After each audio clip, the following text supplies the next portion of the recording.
Ok, irmãos. Então vamos, você que trouxe a palavra de Deus, abra lá em Josué capítulo 6, é a leitura do texto da nossa campanha. Enquanto você vai abrindo, hoje é a volta de número 11, é a 11ª semana da campanha, Eu Protejo a Minha Família. E hoje o nome da nossa volta é a volta do domínio, amém? É tomar posse, dominar as situações, amém? A situação que nós estamos vivendo, ela precisa ser dominada por nós. Então, Josué capítulo 6, a Bíblia diz assim: ora, Jericó estava rigorosamente fechada por causa dos filhos de Israel. Ninguém saía e nem entrava. Então disse o Senhor a Josué: olha, entreguei na tua mão Jericó, o seu rei e os seus valentes. Vós, pois, todos os homens de guerra, rodeareis a cidade, cercando-a uma vez, assim fareis por 6 dias. 7 sacerdotes levarão 7 trombetas de chifre de carneiro, adiante da arca. No 7º dia, rodeareis a cidade 7 vezes, e os sacerdotes tocarão as trombetas. E será que, tocando-se longamente a trombeta de chifre de carneiro, ouvindo voz e sonido dela, todo o povo gritará com grande grito, o muro da cidade cairá abaixo, e o povo subirá nele, cada qual em frente de si. Amém?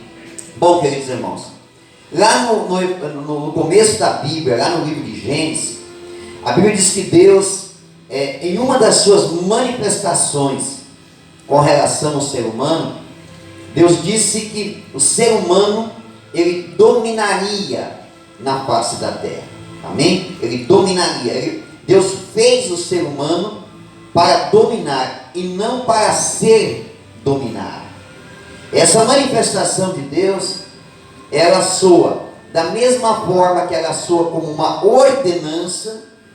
Foi uma determinação que Deus fez, ordenando o homem que tomasse posição, que assumisse a sua posição na terra como dominador.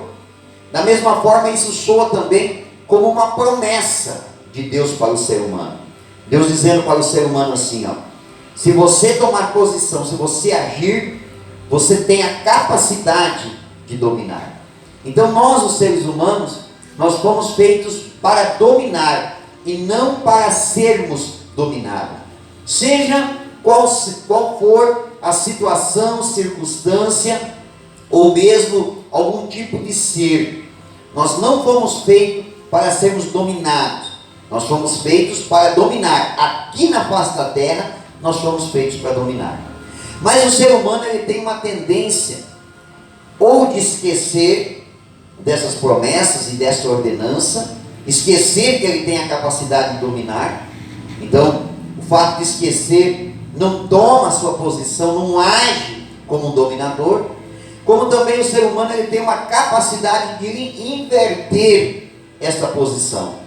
E aí, em muitos casos, ele passa a ser dominado, ou por algum ser, ou dominado por alguma situação, ou alguma circunstância. Então, nós precisamos ter muito nítido isso na nossa mente, irmãos. Eu fui feito para dominar. Você precisa entender que nem todos terão esse pensamento, nem todos se posicionarão desta maneira, mas nós que temos o entendimento da palavra de Deus, nós temos que ter isso muito bem claro na nossa mente. Nós fomos feitos para dominar e não para sermos dominados. Amém? Muito bem. O povo de Israel, na 11ª volta, eles trazem a lembrança exatamente isso, que eles estavam ali e eles iriam vencer, porque eles tinham a capacidade de dominar. E você vê que o início do capítulo aqui de Josué, capítulo 6, Deus diz assim, ó: eu já entreguei nas vossas mãos Jericó. Então, espiritualmente, no mundo espiritual, aquilo já havia acontecido. Agora o ser humano tinha que fazer o quê? O povo de Israel tinha que fazer o quê? O povo de Israel tinha que se posicionar e dominar aquela situação. Amém? Então, na 11ª volta, é aquela volta, você vê que eles já tinham durante 7 dias marchado ao redor de Jericó. Já era a 11ª volta. Imagine que até o local até a terra, o solo onde eles estavam pisando, já tinha a marca dos pés do povo de Israel. Isso é uma demonstração de domínio. Eles já tinham avançado naquela tarefa de marchar ao redor de Jericó, que eles já estavam deixando marcas da sua presença naquele lugar. O domínio ele requer de nós o quê? Que nós venhamos deixar marcado o lugar que nós estamos caminhando, marchando, aquilo que nós estamos fazendo. Tem que ter a nossa marca, tem que ter a comprovação daquilo que nós estamos fazendo. Então Israel, ao marchar ao redor de Jericó, está dominando aquela cidade. Agora veja bem, essa estratégia dada por Deus para Josué é uma estratégia em que Israel deveria dominar em 3 áreas específicas para ter sucesso. E essas 3 áreas específicas, irmãos, também para nós, também servem para nós. São 3 áreas da nossa vida que nós precisamos aprender. Em primeiro lugar, ter ciência que nós temos a capacidade de dominar. Em segundo lugar, nós temos que ter a manifestação de domínio. Nós temos que dominar essas 3 áreas da nossa vida. Quando eu chego a esse nível de comportamento, de domínio, com certeza a bênção de Deus ela está bem perto de acontecer na minha vida. Você vê que faltava apenas 2 voltas para Deus começar a esmagar as muralhas que cercavam Jericó. Então, para você ver que essa 11ª volta, ela tinha uma importância. Não que as demais não eram importantes, mas essa tinha uma importância, porque estava perto deles alcançar essa vitória. Amém? Então vamos ver as 3 áreas que eu preciso aprender a dominar. A primeira área é a área espiritual. Você vê que Israel já tinha marchado, já era o 7º dia, e já era a 11ª volta ao redor de Jericó. Agora, o que eles fizeram nesse período em que eles estavam marchando ao redor de Jericó? Eles marcharam orando, profetizando, declarando e tomando posse espiritualmente daquele lugar. A primeira coisa que eles fizeram, eles dominaram o ambiente espiritual. Eles mudaram o ambiente espiritual. Quando eles chegaram em Jericó, espiritualmente, aquele ambiente estava fechado. A cidade fisicamente estava fechada, mas o ambiente espiritual estava pesado, estava fechado. Era quase sem possibilidade nenhuma de ter uma manifestação de Deus naquele lugar. Então, durante aqueles 7 dias, marchando, orando, profetizando, determinando, declarando palavra de vitória, fez com que aquele ambiente espiritual ele mudasse, ele se tornasse um ambiente espiritual favorável. Então esse domínio espiritual nós precisamos ter na nossa casa, no nosso trabalho, aonde nós frequentamos, aonde a pessoa estuda. Nós temos que ter domínio, o bairro onde nós moramos, nós temos que ter o domínio espiritual daquele lugar.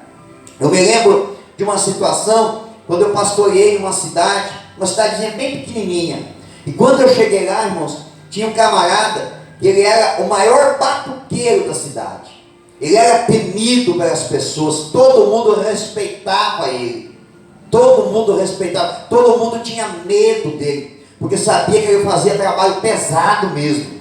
Ele era um camarada tão forte na área da feitiçaria, na área do ocultismo, que às vezes ele fazia algum tipo de consagração, e ele precisava de uma moça para fazer a consagração.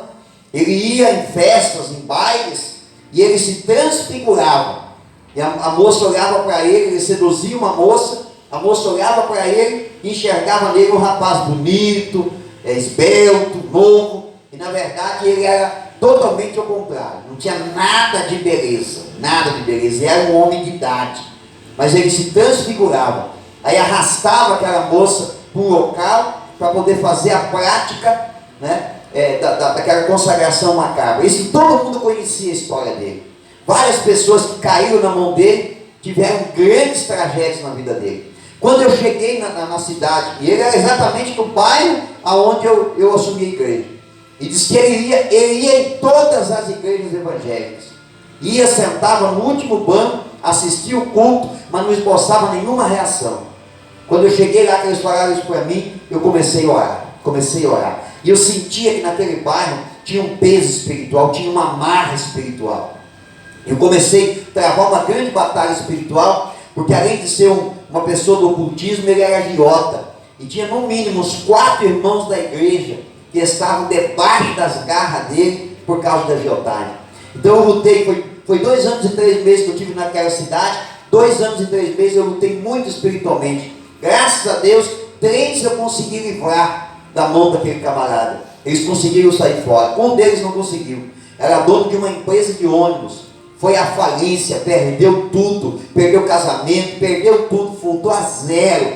Porque ele não deu ouvido quando eu falei para ele: lute junto comigo, irmão, espiritualmente, para nós vencer, porque isso é uma maldição que vai arruinar a tua vida. Os outros 3 que deram ouvido, saíram fora, entraram para a batalha espiritual. Graças a Deus deu o livramento. Mas eu travei uma batalha naquele bairro. Comecei a ungir, como eu já testemunhei aqui, ungir as ruas toda sexta-feira. Irmãos, era uma guerra espiritual. No início, era uma coisa apavorante, era de dar desespero, era de ficar aterrorizado, de ficar travado em algumas ruas que eu passava para ungir. Eu não conseguia quase andar direito e para frente, eu sentia um vento que me soprava para trás.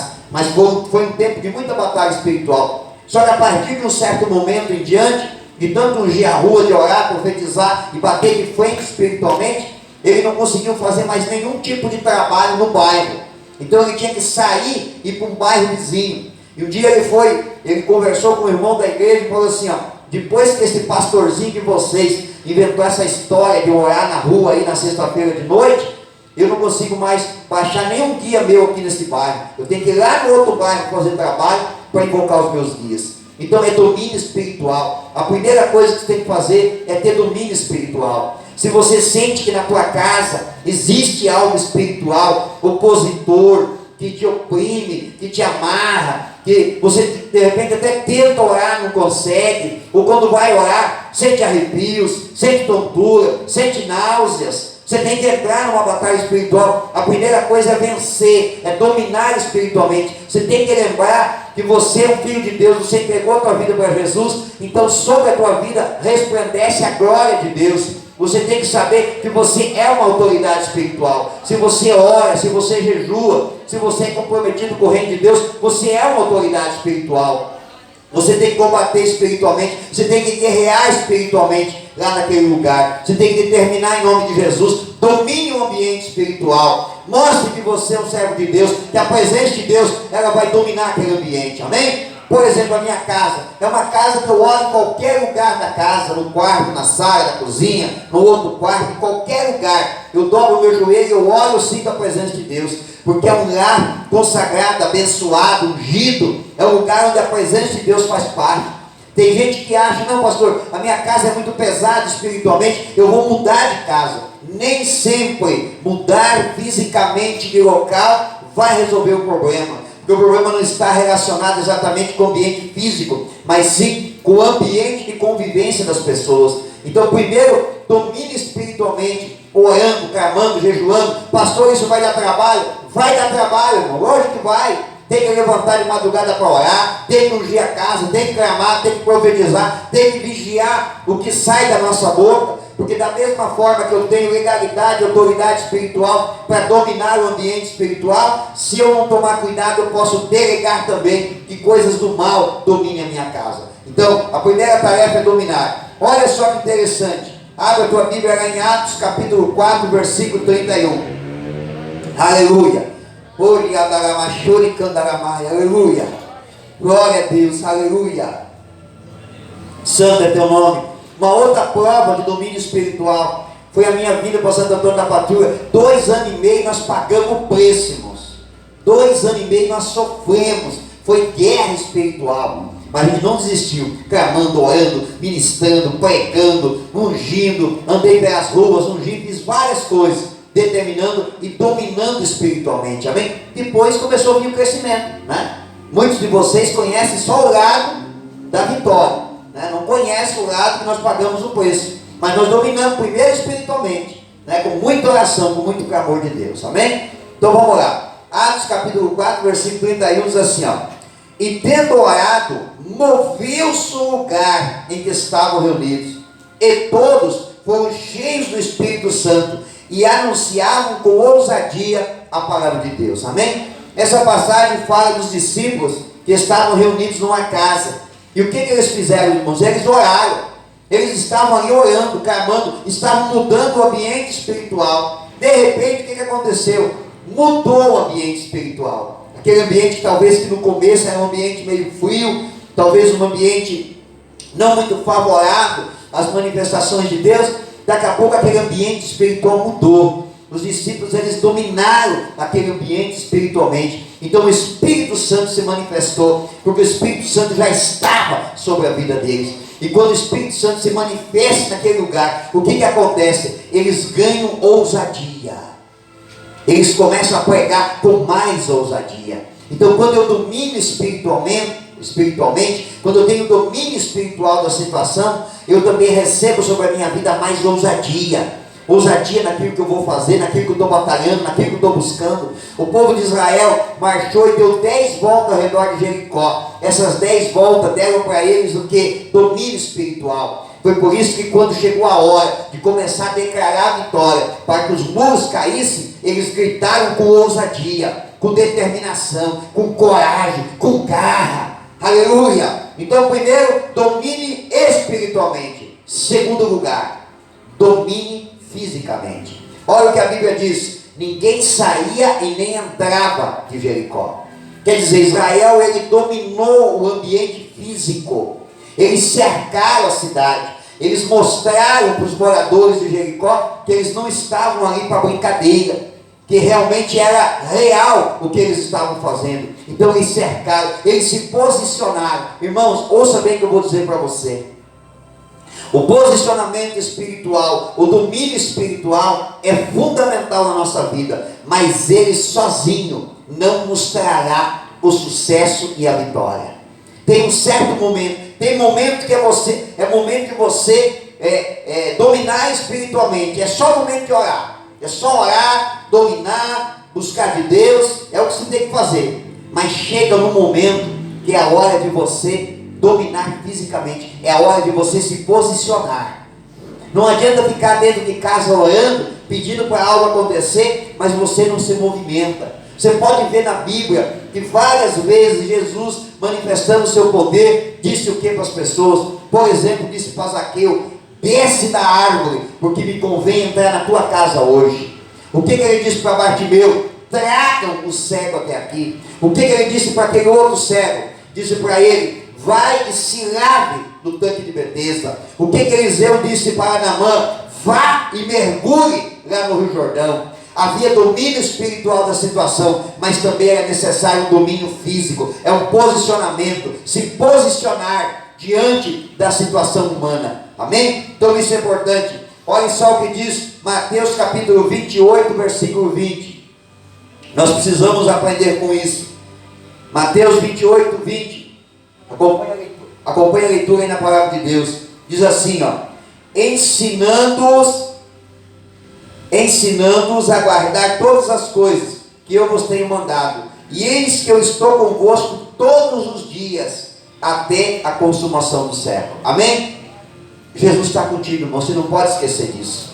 Por isso, a hora de você se posicionar, você tem que se posicionar. E deixa eu dar uma orientação para você nesta noite. Às vezes, irmãos, em alguns momentos, as pessoas se sentem um pouco inseguras quando precisam tomar uma atitude. É por isso que é muito normal a gente usar aquele termo assim: pastor, eu estou orando pedindo uma resposta de Deus. Não tem nada de errado nisso. É super correto você sempre ter a direção de Deus. Sabe por quê, irmão? Porque Deus, ele não quer você numa corda bamba. Deus não quer você numa insegurança, numa incerteza. Deus não quer você se arriscando. Deus quer você posicionado. Deus quer você convicto. Deus quer você com certeza. E olha só, qualquer tipo de expressão ou manifestação a respeito das coisas de Deus, eu não posso fazê-la sem que eu tenha um embasamento bíblico, sem que eu tenha passagens da Bíblia que me ensine a respeito disso. Então deixa eu mostrar para você um texto bíblico em que mostra que Deus ele quer exatamente que o ser humano se sinta seguro. Naquela passagem que os discípulos estavam no barco, no meio do mar, no meio de uma tempestade, e Jesus tinha ido no monte para orar. Quando Jesus desceu, ele surgiu do meio da tempestade, mas ele apareceu andando sobre as águas. E Pedro começou a travar um diálogo com Jesus. Pedro no barco, Jesus sobre a tempestade, andando sobre as águas. E Pedro disse assim: Senhor, se és tu mesmo, me manda ir ter contigo andando sobre as águas. E Jesus disse para ele assim: pode vir, pode sair do barco e vir até aqui. Então Pedro desceu do barco e ele andou sobre as águas. Quer dizer, havia uma confiança, havia uma segurança, porque Deus ele estava dando uma direção. No mesmo texto que nós estamos lendo aqui a respeito do povo de Israel, você vê que o que Josué fez, ele não fez uma coisa criada na sua mente, foi algo que Deus mandou fazer. Então havia uma direção, Deus estava dando uma orientação. Se em algum momento da tua vida você se sente inseguro com relação a algum posicionamento físico, alguma atitude humana que você tenha que tomar, não tem nada de errado de você buscar de Deus, você pedir para Ele: Senhor, me dá um sinal, mostra para mim, me dá uma orientação, coloca no meu coração, me revela, me dá um sonho, faz da forma como o Senhor quiser, mas me deixa seguro, me deixa certo, me deixa confiante do que eu vou fazer. Quando nós viemos conhecer a cidade aqui de Santo Antônio da Patrulha e conhecer a igreja, não é o que eu esperava encontrar. Eu esperava encontrar uma realidade, eu encontrei uma realidade totalmente oposta. Eu já tinha recebido uma revelação que eu teria que assumir uma igreja que havia sido deixada e abandonada, mas eu esperava encontrar aqui uma outra situação. Quando nós chegamos aqui, olhamos a situação, aquilo no primeiro momento não nos agradou, e nós pensamos: e agora? O que nós vamos fazer? Retornando para a nossa cidade, dentro do carro, nós os 5, eu, o pastor, o John, o Kleber e a Jenny, fomos conversando e dissemos assim: vamos pedir um sinal para Deus. Se é de Deus, Deus vai dar o sinal, porque Ele não quer nenhum filho seu, irmãos, desesperado, desapontado, inseguro, numa corda bamba. Não, Deus quer você confiante. Ele te ama, Ele se importa com você, Ele quer o teu bem, Ele está fazendo de tudo para você se dar bem na vida. Ele não quer você desamparado, desesperado, com medo. Esse texto diz o quê? Eis que estou convosco todos os dias, todos os dias, todos os dias, todos os dias. Jesus nunca nos desampara. Aquele dia dentro do carro nós fizemos uma oração, e eu pedi um simples sinal para Deus. Eu só pedi assim: disse: Deus, se é da tua vontade que nós venhamos para essa cidade, que até o final da semana alguém me procure e diga assim: eu tive um sonho com vocês. Só isso. Não pedi que o sonho fosse declaratório, só que alguém dissesse que tinha sonhado com nós. Só isso. E fomos embora. No outro dia, a gente tinha ido para o colégio e tinha se machucado no colégio, e eu tive que levar ela no posto. O colégio ligou para mim buscar ela e levar no posto. Eu fui levar ela no posto. Fui sozinho, a pastora ficou em casa. Quando estava lá, daqui a pouco tocou o telefone, era a pastora. Eu atendi e ela disse assim: amor do céu, não sabe o que aconteceu. Eu falei: diga. A minha irmã me ligou, acabou de me ligar, me dizendo que a pastora dela procurou ela e disse assim: tive um sonho com a tua irmã e com o teu cunhado. Sonhei que eles estavam com uma mudança em cima do caminhão. Quer mais resposta de Deus? Deus ele não é enigmático, irmãos. Deus ele é a revelação. Deus ele é revelador. Ele fala. Você não precisa ter medo de pedir um sinal, uma resposta para Deus. Pode pedir. Pedir, Ele te ama tanto, Ele quer fazer, Ele quer deixar você no caminho certo, na forma certa, fazendo o que é certo. Amém? Então peça, você está se sentindo seguro, peça para Deus: Deus, mostra, fala para mim se é para mim fazer isso. E Deus ele vai te dar direção. Deixa eu falar um pouquinho mais sobre posicionamento físico, como isso é importante. A gente ora, a gente domina o ambiente espiritual, mas chega a hora de dominar fisicamente também. Esse dominar fisicamente, irmãos, é se posicionar. Não é ficar escondido, não é ficar lá dentro de casa, orando, dizendo: não, Deus vai fazer, vou esperar. Não, eu tenho que me posicionar, eu tenho que dar um passo à frente. Eu não posso ficar sempre acovardado nas trincheiras. Eu tenho que me posicionar, porque eu sou filho de Deus, estou buscando a presença de Deus, estou na graça de Deus, então Deus está comigo. Se Ele me deu a direção, eu vou fazer e Deus vai me honrar. Eu tive uma experiência muito marcante na minha vida. Eu trabalhava num emprego, gostava do emprego, achava legal, gostava, ganhava mais ou menos, dava para viver tranquilo.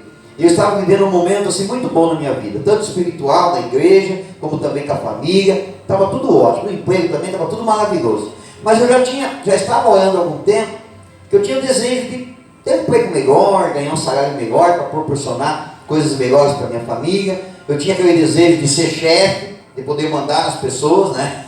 Depois eu vi que a maior besteira do mundo, você tem que mandar, as responsabilidades são bem maiores, é melhor você mandar, né? Quem é mandado chega no horário, bateu o sinal, vai para casa. Quem manda tem que ficar arrumando, né? Mas eu era novo, então eu queria ter essa experiência também. E eu estava orando, e Deus ele abriu uma porta.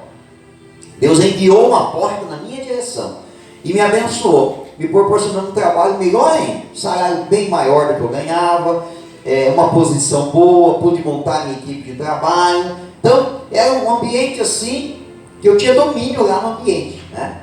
Com relação à minha profissão. Só que o que aconteceu? De um dado momento em diante, o trabalho começou a me dominar. O trabalho começou a determinar até o meu horário. Então eu não tinha mais tempo para a família, eu não tinha mais tempo para o lazer, eu não tinha mais tempo para o descanso, e não tinha mais tempo para as coisas de Deus. Comecei a faltar nos cultos. Esse é o primeiro sinal, irmãos. Para quem tem comprometimento com Deus, é o primeiro sinal que o emprego está deixando de ser bênção na vida da pessoa. É quando o emprego começa a te sugar a tal ponto que você não começa a não ter mais tempo para Deus. E eu comecei a faltar nos cultos. Já não ia na terça, não ia na sexta, ia no domingo, né? Mas de vez em quando faltava. E uma sexta-feira eu não fui, estava no serviço, cuidando de muitos afazeres, e o pastor notou que eu não estava. No final do culto, chamou meu cunhado e perguntou: cadê o Jadir? Meu cunhado falou: ele ficou trabalhando lá, tinha muito serviço hoje, teve que fazer serão. O pastor disse assim: então leva um recado meu para ele. Diga para ele assim: Deus te deu a bênção, e você está deixando a bênção se tornar uma maldição. Olha o recado que o pastor mandou. Meu cunhado chegou em casa e falou para mim. Quando ele falou isso, meu coração, cheio de temor, teve receio de ter que pagar o preço por causa daquilo. É bem ao contrário do que nós vivemos hoje. Hoje, se o pastor tiver a ousadia de falar isso por mesmo, tem alguns que não dá nem para parar. Se parar, arrisca até ter que sair no tapa, camarada, né? Porque o povo hoje não aceita mais correção. O pastor às vezes até tem uma direção para dar para as pessoas, uma orientação, dizendo: não, irmão, você está fazendo errado, muda a tua vida. Você quer ser abençoado na frente? Mas não adianta, ele abre a boca para falar e já bate de frente, já questiona, já murmura, já sai falando mal do pastor. Os tempos mudaram demais, irmãos. Nós vivemos um tempo hoje de crentes muito rasos demais. Muito rasos demais. Crentes que só têm título de crente. Não sabem ser liderados, não sabem ser pastoreados, não sabem que andar debaixo de uma cobertura espiritual. Tenta acompanhar para você ver. Às vezes tem coisas erradas acontecendo dentro da igreja, as pessoas criticam o pastor, dizem assim: o pastor tem que corrigir isso. Vai o pastor cobrar e corrigir para ver, irmão. Você já sai com pedras na mão, com porretes nas mãos, já bate de frente, já critica, já quer largar o cara, já quer até sair da igreja. É só você confrontar um pouquinho as pessoas. Estamos vivendo um tempo que as igrejas, elas têm mais cabrito do que ovelha. Só que eu era uma ovelha. Eu era uma ovelha que temia a Deus. Aliás, sou uma ovelha até hoje que temo a Deus. Quando eu sou divertido, quando eu sou repreendido por uma autoridade espiritual, eu abaixo a minha cabeça e eu sei aceitar a correção, porque eu sei que a correção é para o meu bem. A Bíblia diz que a vara, ela é para a minha correção, a vara não é para a minha perdição. A Bíblia diz que o pai e a mãe que educa seu filho, que disciplina o seu filho, é porque ama o seu filho. Então o líder espiritual que adverte, que orienta, é porque ele ama, não é porque ele quer ver a perdição. Quando meu cunhado deu aquele recado, meu coração temeu. Eu falei: não, eu tenho que conversar com o pastor. No domingo à noite eu fui para a igreja. Falei com o pastor: eu preciso conversar com o senhor. No final do culto, fomos lá para o escritório dele. E eu falei para ele: pastor, é a respeito do meu emprego. Ele olhou para mim e disse assim: você crê que foi Deus que te deu esse trabalho? Eu falei: eu creio. Você crê que foi Deus que abriu essa porta na tua vida? Eu disse: eu creio. Então, se foi Deus, amanhã você chega lá no teu trabalho e coloque tudo na mesa e diga para o teu chefe assim: ou vocês trocam o meu horário, ou esse emprego não serve mais para mim. Porque esse emprego está me afastando da coisa mais importante na minha vida. Primeiro, a família. Em segundo lugar, o reino de Deus. Então esse emprego não é mais bênção para você. Se você só crê, isso para mim, só faça se você crê. Se você não crê, não faça. Senão você vai chegar lá e você vai levar as contas. Eu falei: não, mas eu creio. Então faça. Na segunda-feira eu cheguei, fui trabalhar. Quando o meu gerente estava chegando, já disse para ele: precisava conversar com o senhor hoje. Ele disse: não, mais tarde passa lá na minha sala. Mais tarde fui na sala dele. Ele disse: fala, o que está acontecendo? Falei: está acontecendo assim, que eu não tenho mais tempo para a família, não tenho tempo para lazer, não tenho tempo para descanso e nem tempo mais para as coisas de Deus. Está tudo comprometido, porque eu vivo mais dentro da empresa do que na minha casa e na igreja. Isso está errado. Então, se é para continuar assim, eu não quero mais. Ele olhou para mim e disse assim: eu já tinha pensado nisso. Realmente esse trabalho está te sufocando. Então faz o seguinte: escolhe alguém de confiança teu, treina esse rapaz e escolhe o horário que você quer trabalhar. E a partir daquele horário, se você escolher de manhã até um certo horário, você fica até aquele horário. E dali para frente você deixa esse rapaz. Faz uma escala e deixa ele no teu lugar. Mas pode escolher o horário que você acha que é mais importante. Eu falei para ele, aproveitando então, já que estava tão fácil, né? Não podia perder, deixa. Falei que eu ia falar do meu salário também. Ele falou: não, mês que vem você já vai ganhar um aumento também em nome de Jesus. Amém? Deus é fiel, irmão, mas a gente tem que se posicionar. Isso é domínio físico. É você ter certeza: não, eu tenho a presença de Deus, eu estou orando, estou jejuando, então Deus ele está comigo. Amém? Terceira área da minha vida que eu preciso dominar é a área do emocional. Amém? Eu separei um texto bíblico, João capítulo 16, versículo 33, que diz assim, ó: tenho-vos dito isto, para que em mim tenhais paz. No mundo tereis aflição, mas tem de bom ânimo, eu venci o mundo. Essa é uma área que eu preciso dominar, irmãos, que é a área emocional. Eu preciso estar sempre animado. Dominei espiritualmente, dominei fisicamente, eu tenho que ter domínio também emocional. Eu não posso deixar que o muro que está diante de mim tire o meu ânimo, tire a minha vontade, tire a minha determinação. Por isso, seja uma pessoa motivada todos os dias, irmãos. Todos os dias. Deus está contigo. Quando você acordar pela manhã, lembre assim, ó: Deus está comigo. Deus está comigo. Então eu vou trabalhar animado. Eu vou para a igreja animado. Eu olho às vezes, irmãos, eu vejo gente vindo para a igreja desanimado. Chega assim na igreja: paz, irmãos. Paz, pastor. Desanimado, cabeça para baixo. Você é o vencedor. Jesus disse: tenha bom ânimo, fique animado. Jesus disse: se não é por você, é por mim. Ele disse: eu venci o mundo. Ele é um especialista em vencer. Ele venceu, e você vai vencer também em nome de Jesus. Domine o teu emocional. Não deixe que nada tire a tua alegria. Esses dias eu estava conversando com as pessoas e eu falei para elas assim, ó: você sabe qual que é um dos erros que a gente comete? Um dos erros que a gente comete, você sabe qual que é?